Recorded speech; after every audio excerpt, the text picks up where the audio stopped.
presidente Lula se reuniu nesta segunda-feira com o presidente da França, Emmanuel Macron. Isso ocorreu ali ao lado ali da reunião da cúpula do G7. O presidente francês também recebeu o presidente americano, Donald Trump. O memorando de entendimento sobre o Irã dominou evidentemente, eu digo, a assinatura eletrônica do memorando de entendimento, para ser exato, dominou, é claro, as atenções no mundo inteiro, particularmente também lá nesse primeiro dia de cúpula. A gente tem do nosso Américo Martins os detalhes direto lá da França. Confira. A reunião de cúpula dos líderes do G7 começou oficialmente nesta segunda-feira aqui em Évian-les-Bains, na França.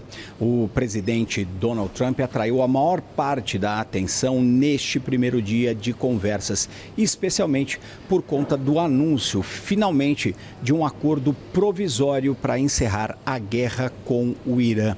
O presidente Donald Trump foi recebido pelo anfitrião, o presidente francês Emmanuel Macron, e os dois conversaram justamente sobre a questão da guerra no Oriente Médio. O presidente Donald Trump disse que deve liberar os detalhes do que foi negociado com o Irã na próxima sexta-feira, quando deve acontecer, aqui muito próximo, em Genebra, do outro lado da fronteira, na Suíça, uma cerimônia para marcar o início do acordo.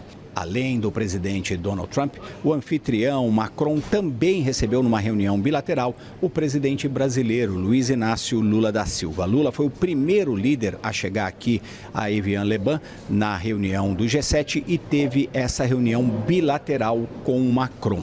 Logo depois do encontro, o presidente Lula colocou nas redes sociais um agradecimento ao líder francês, com quem ele tem uma excelente relação diplomática. Essa é a 10ª vez que o presidente Lula participa de uma reunião do G7. Ele esteve mais vezes em reuniões de cúpula desse nível do que todos os outros representantes dos países que fazem parte desse seleto grupo de grandes economias ocidentais.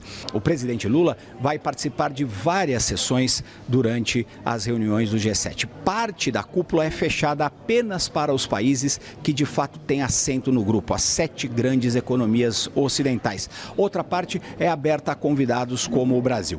O presidente Lula vai fazer pelo menos 3 discursos na cúpula. Um com relação à questão do desenvolvimento. Vai provavelmente criticar os países ricos por cortarem recursos para a área de desenvolvimento dos países do chamado Sul Global. O presidente Lula vai participar também de uma outra reunião com relação à questão do equilíbrio econômico no mundo. O presidente Lula deve, neste ponto, defender mais uma vez o multilateralismo, criticar o unilateralismo e fazer críticas à imposição de tarifas unilaterais por países, exatamente como os Estados Unidos estão ameaçando fazer novamente com o Brasil ao impor uma tarifa de 25% contra praticamente todas as exportações do Brasil e mais 12,5% numa outra investigação relacionada à legislação de uso de trabalho anexo ou similar à escravidão. Ele também vai participar de uma outra reunião sobre a necessidade de regulamentação da inteligência artificial e do ambiente digital. O presidente Lula também pode se encontrar, eventualmente, com o presidente Donald Trump. Os dois já estão no mesmo local, porque todas as reuniões do G7 vão acontecer no mesmo hotel, Hotel Royal, aqui em Évian-les-Bains. De Évian-les-Bains, na França, Américo Martins. Dorival, o G7 já foi um bocado de coisa, inclusive G8, né? Não esquece que foi até a Rússia fez parte do G7. Hoje é um grêmio cuja, digamos, capacidade de coordenar ações. Para isso que ele foi criado lá na década de 70, né? Lá atrás, muito lá atrás. A capacidade hoje de coordenar ações é reduzida. As pautas que, pela reportagem do nosso Américo Martins, a gente toma conhecimento da intenção do Lula. Talvez a questão de regulação de Big Techs e inteligência artificial ele encontre ressonância. Os países europeus estão metidos nisso, em certa medida. Os Estados Unidos não. Agora as outras, o G7, vai entrar por um ouvido, sair por outro, se é que vai entrar por algum ouvido. Assim, em primeiro lugar, o G7, com a presença do Trump, isso foi nos 4 primeiros anos do primeiro mandato dele e voltou a ser assim agora, desde o ano passado. O grande objetivo do G7 é não ser um desastre completo, né?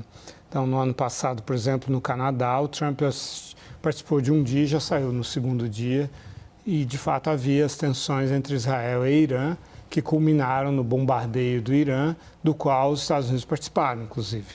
Isso há exatamente um ano. Então, e sem falar no risco que existe de o Trump atacar, criticar duramente os seus colegas do G7, ou durante o encontro, ou depois nas redes sociais.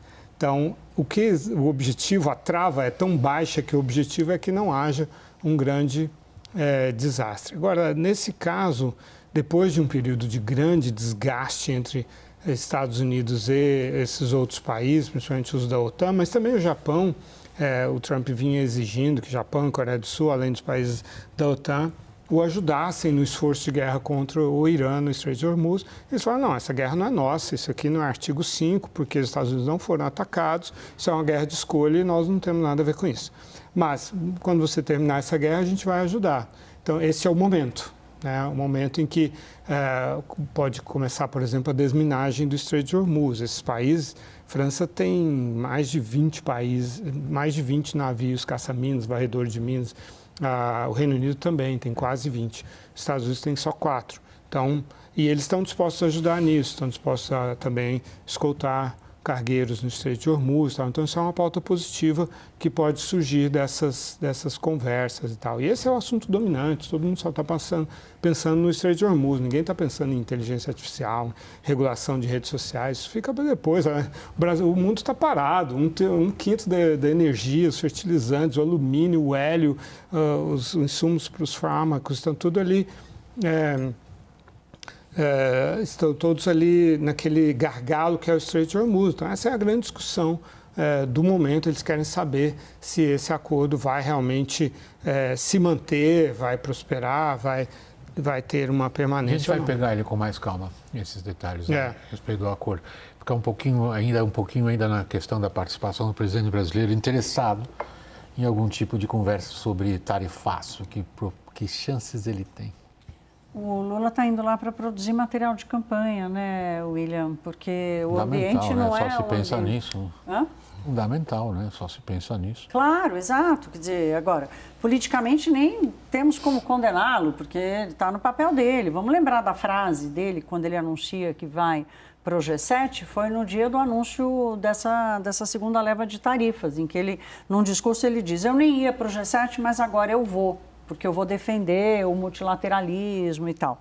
Mas ele está indo lá para se colocar como um estadista, para se colocar como esta pessoa que tem interlocução, que pode até render uma nova foto com Donald Trump, em que ele vai dizer, tá vendo, eu vou lá, eu enfrento o bully, eu enfrento o valentão, né? Eu não tenho medo de colocar as coisas do Brasil. Agora, dificilmente vai sair de lá com alguma coisa, né? E o próprio Palácio do Planalto tem dado sinalizações de que está querendo deixar uma coisa separada da outra. Deixa o Lula fazer o show dele lá e a turma do Ministério do Márcio Elias, do Ministério da Fazenda e tal, e das Relações Exteriores, tocarem de alguma forma, essa turma tocar de alguma forma algum tipo de negociação sobre as tarifas, que é muito limitado, mas cabe ali, deve caber uma coisa ou outra. Caio. Eu me lembro, vejo a viagem do presidente muito mais como uma viagem para ganhos domésticos, política eleitoral, eleição.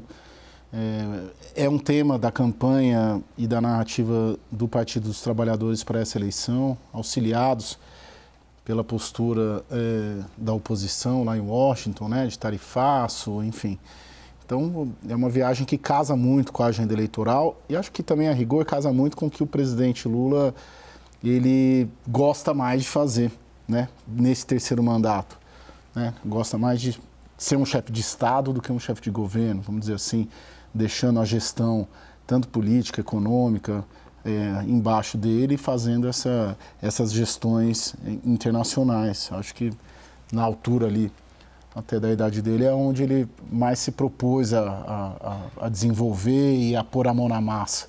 Né? A gente não vê ele pondo a mão na massa com o Congresso, na Câmara, no Senado, mas a gente vê ele tendo uma linha de atuação na área de política externa e combinando esse desejo e gosto pessoal do presidente, com isso ser uma agenda da campanha eleitoral do PT e do Palácio do Planalto, casa perfeitamente uma viagem com muito mais impacto doméstico do que externo. Dorival, até aqui a Casa Branca não deu grandes sinais, sobretudo nas questões comerciais, de qualquer recuo.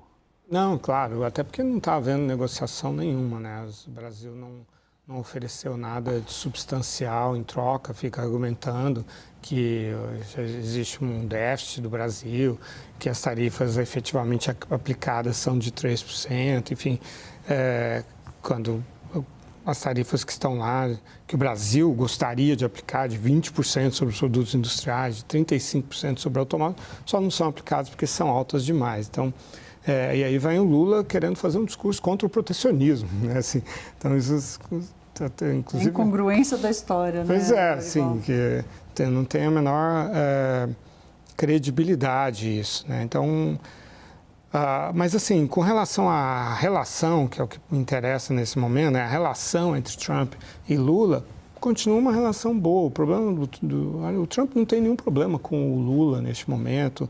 Assim, é uma questão comercial. Os Estados Unidos falam, se não fosse o protecionismo do Brasil, a gente estaria exportando muito mais. Não gostam do PIX, que, aliás, é uma pauta inaceitável, na minha opinião. Quer dizer, o Brasil não pode, de jeito nenhum, aceitar essa exigência dos Estados Unidos de abrir mão do PIX por causa dos cartões de crédito americanos. Eles que criem coisas mais inteligentes. Eles passaram a vida inteira ganhando muito dinheiro com as coisas mais inteligentes que eles criam do que as nossas. Quando, pela primeira vez, a gente cria algo inteligente, eles querem eliminar. Isso é inaceitável. Agora, no campo comercial, o Brasil teria muito o que negociar, muito o que conceder, o que trocar, com benefício maior para os brasileiros do que para os americanos, porque quem mais sofre com as tarifas brasileiras são os brasileiros, muito mais do que os americanos. Então, seria uma grande oportunidade que será, obviamente, perdida pelo Lula. Essa história do PIX é interessante, né? Porque as empresas americanas, especialmente as operadoras de cartão, quando o Banco Central foi lançar o PIX, reclamaram. Uma reclamou ainda mais e chegou a tentar abrir um processo aqui contra o lançamento do PIX no Brasil, não conseguiu.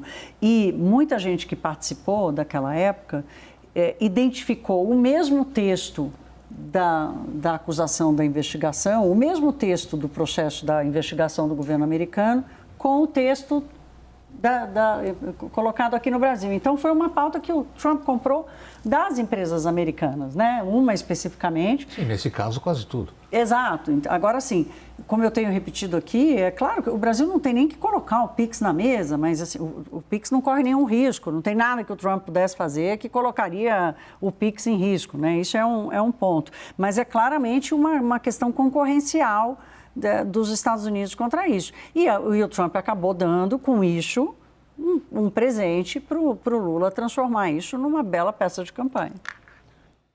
Caio, para encerrar esse segmento, qual é o cálculo do Sidônio?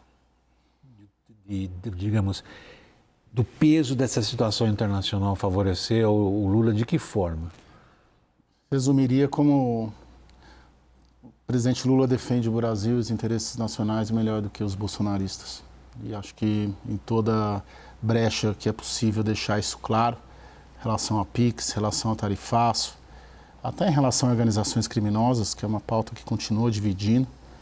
Acho que essa é a ideia-força que ele tenta passar a todo instante, por isso a relevância para a campanha de uma viagem como essa.